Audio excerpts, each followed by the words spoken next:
What we're going to talk about in this class is valuation searches. When we're valuing a property to find out the value of it, what we feel is going to be the value. Now, there's an entire class that we teach on this, and we teach it live and we teach it in the office, and you must attend that class. So this is going to be a quick overview just to get you started so you can start doing it. The first thing we need to do is we need to know about the property we're currently valuing.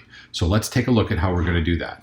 Let's say we've set up a search for our clients and we go to search residential, quick.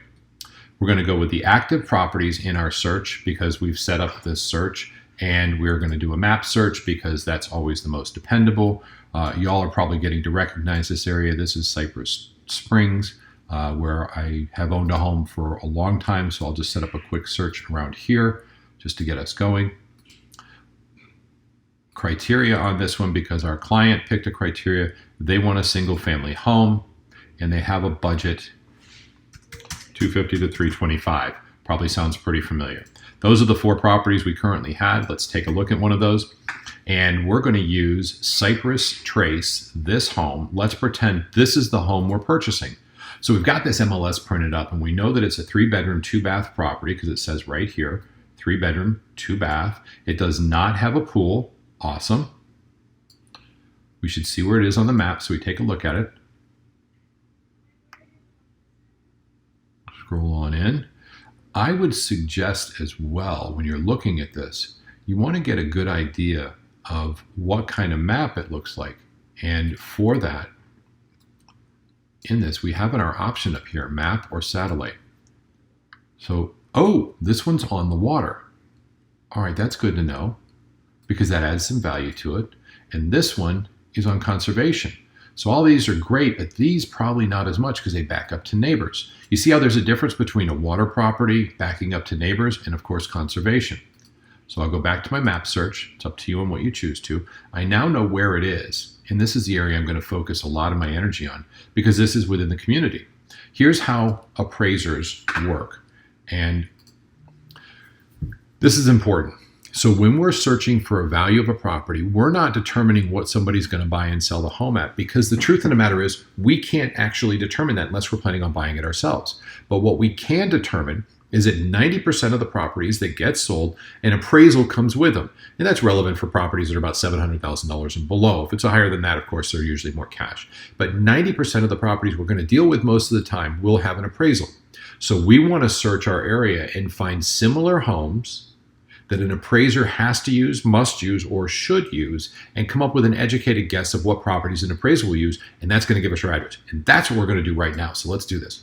We know that this is a 3-bedroom, 2-bath home without a pool. It is on the water because we clicked on the map and we looked at it. It's been on the market for 37 days. That's not really relevant, but this is. The square footage is 2,082.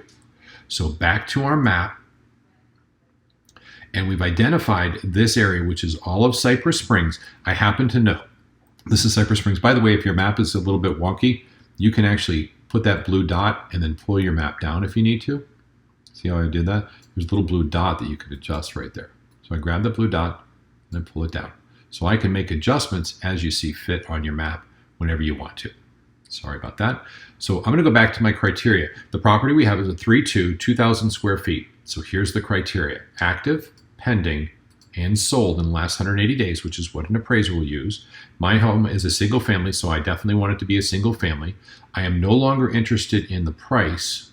What I'm interested in is that it has at least 3+ bedrooms, and the square footage is 20% minus or below. So that would be 1,600 to 2,500 square feet. That is what I'm looking for as far as the property.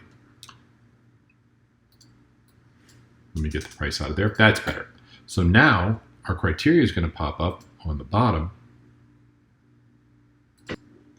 24 properties that we're looking at. So I click on the results. I go back to, and right up here, I have a bull report, but this gives you a lot of drop-down options, and the options are, up there I call mine the bull report. That's what I save it as. It's going to be right now your working report, which you have, and if you click on that icon that's right up here, it'll bring you back to this grid sheet. So what I'm looking for from here is, first, an appraiser will stay within the community if they have the ability to do so with similar homes. Well, interesting. This is the home property we're looking at. So I'm going to click on this and I'm going to select it. So I did that. So now it's selected. X cuts that out. Let's take a look at this property. So this one is 2,082 square feet, exactly the same, and it's sold. You better believe I'm going to select that one because it backs to conservation. And the reason I say that, I may not select it if it backed it to another house. This one is active. I'm interested in seeing this. 2,032. Oh, heck yes. That's important because that's part of our competition. Here's one for 305. A little bit larger. I would, of course, select that too. It's still within our criteria. Same thing right next to it. I'm going to select that. There's another one that's active at 305, 2100. Perfect. And we have one more that's sold way up here. And this is 1800, but sold for 275. I'm curious. So guys, I'm able to find all the homes that I needed because we really need 3 homes. First criteria, stay within your search area, within your community. The second is go outside of your community. And when I mean community, there's a subdivision right here called Sawgrass Estates. This is called the Estates. And now these homes are phenomenal. But if I click on this home, I'm like, wow, I absolutely would use that. It's a little bit higher. I'm actually not going to, but I'll find one that makes sense. There. This is 1900, 4-bedroom, 2-bath. Let's use it. That's great. I'm going to show you the difference in just a second. So I click on my results. And now these are the properties I've selected. Remember that one I selected that I said was I definitely wanted to use? That's right here. That's Mill Pond. But look at this. Mill Pond was built in 1992. All of the other properties, 2000, 2000, 2000, 2000, and 2000. So I'm not going to use that. And they're all within the neighborhood, within the community, as we've identified. So these are my most likely properties to use. There is an anomaly. Do you remember that home that sold for $275,000? Seemed a little bit on the, it was a little bit crazy that it sold so cheap. I'm surprised at why it did. Backs up to conservation. One of the first homes on the street. One of the first homes on the street. That may have something to do with it. We need to pick, click on that button, I go back, our 3 strongest homes. I always look at the highest price property. This one's sold, 2,800, has a pool. Let's take a look. It says right here, private pool. 2,082 square feet. So if this one has a pool, we're going to have to disqualify it because with a pool, can't use this property, can we? It now has an upgrade that's superior to the home we're looking at, which doesn't have a pool. So I'm going to deselect that one there. Go back to my report. 309, 2100. That is only 60 feet larger. So let's click on that and see how that one looks. I've already looked at the map and I've looked at all the photos of the property I'm buying. I was actually in there. And I'll go through the photos and make sure they're similar. And this one is. So this is a great comparable. I'm keeping this one. And this one sold for $298, 2,100. Same square footage as this one for the most part. Take a look at this one. Click on the picture. Big backyard. Oh, you know what I didn't check? Is it back to conservation or water? This one backs to conservation. And I can do that and check it by simply clicking on the map button and going to satellite, saying, yep, that's conservation. That's awesome. So this is a very good comparable for me as well. And I'll go back again. Let's look at the last one, the 275. I'm absolutely not interested in using that one. So I currently only have 2 properties that make sense right now, 298 and this one. And I disqualified the 275 because honestly, we're offering 305 of this property and the 275 would pull it down. I don't think an appraiser would use that because we've got some similar square footage homes. Now let's look at our search. We covered this one. It's got a pool. There's one, Willow Ridge Loop, 230, 3-bedroom, 2-bath, almost exactly the same square footage. Let's take a look at that one and see if that one makes sense. So I'll click on it as well. Want to see where it is.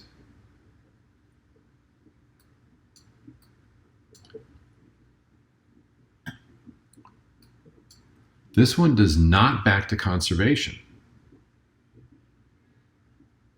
And our subject property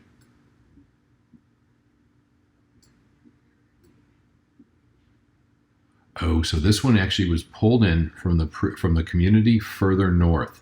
So that's good to know. See, we're in Cypress Springs. Cypress Springs is right here. This is all Cypress Springs.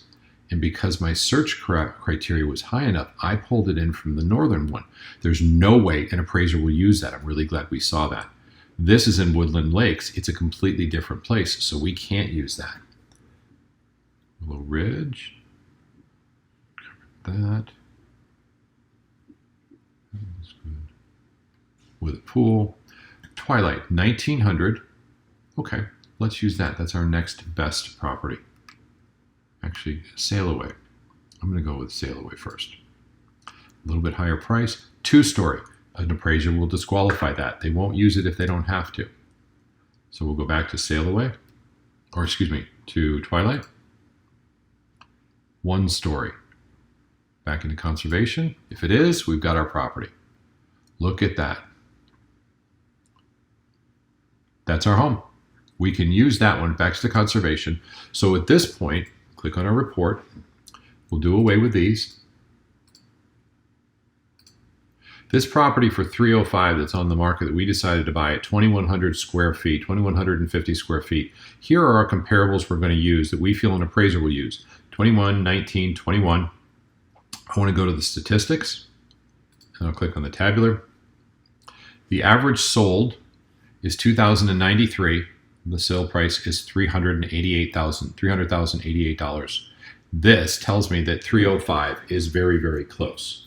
We could very comfortably tell an appraiser or a buyer or a seller, depending on how we're valuing this, that this property is going to appraise for roughly $300,000. It may go plus or minus 3 or 4% at the most, or 2 or 3% at the most, which means 309 is actually doable, and 291 is actually doable. This is how we do a valuation. You can start doing these valuations yourself and start coming up with ideas because it's part of the curriculum we're going to teach you.